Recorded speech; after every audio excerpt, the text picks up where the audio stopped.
Hello મિત્રો, રામ રામ સીતારામ, જય માતાજી. તો જો વહેલી સવારે બ્લોગ સ્ટાર્ટ કર્યો. અત્યારે આવ્યા હતા ખેતરમાં. જો કે આજે આવે ઘરે મોમેરું એટલે ઝડપથી 4 વાટવા તો કાયમ અમે આવવું જ પડે. આપણે ખેતી કરતા હોય, ભેંસો રાખતા હોય એટલે. તો જો બહુ મસ્ત એવો નેપિયર ઘાસનો હવામાં વહેલા ભારો કરી દીધો હો. અમે ભેંસોને નોખીને જઈએ ઘેર. એટલી કોઈ મોમેરું આવી છે તો ફ્રેશ થઈ જઈએ ફટાફટ જઈને. તો જો બહુ મસ્ત એવું નેપિયર ઘાસ હતું તે કટિંગ કરી દીધું હો. આજ તો લસકામાં બધું રમણ ભમણ આજે કરી જાઉં. આજ હજુ તો વાયરિંગ કરવું જ પડશે. એટલે હવે ફટાફટ નોખીને જઈએ ઘેરમાં મેળામાં.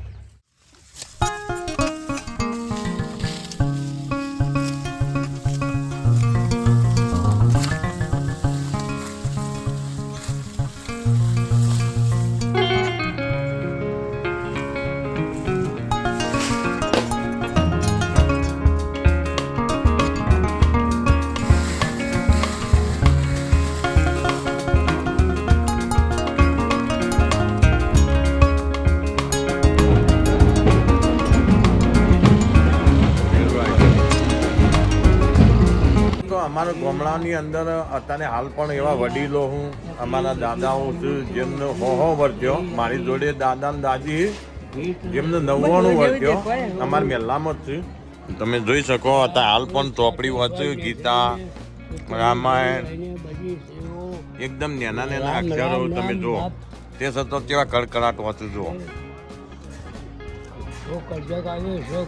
કમ્પ્લીટ 99 વર્ષનું આયુષ્ય. તે સતત અત્યારે ચોપડી કડકડાટ વાંચ્યું. જે અત્યારના છોકરો ને એનો છોકરો 10 વર્ષનો છોકરો ચશ્મા આવે બરોબર, ઘણો મોતિયા આવે. આ આગળના ખોરાકો જો આમાં દાદી આ બધાઓ જો આમાં દાદો અને દાદી આગળના ખોરાકો એવા હતા. કોઈ વ્યસન નતું એટલે વ્યસન નુકસાન કરે. તારે જોયું, એક બાજુ આવ્યો મોમેરું અને એક બાજુ બેઠા છે શાંતિથી.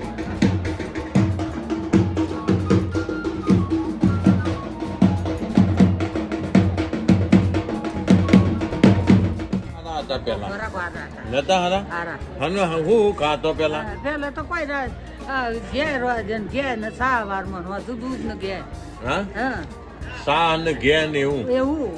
અને જી ઘરનું હતું, ઘરનું જી બરોબર. એવું તો જેવું કે વેચાથી લાવવાનું ના બરોબર.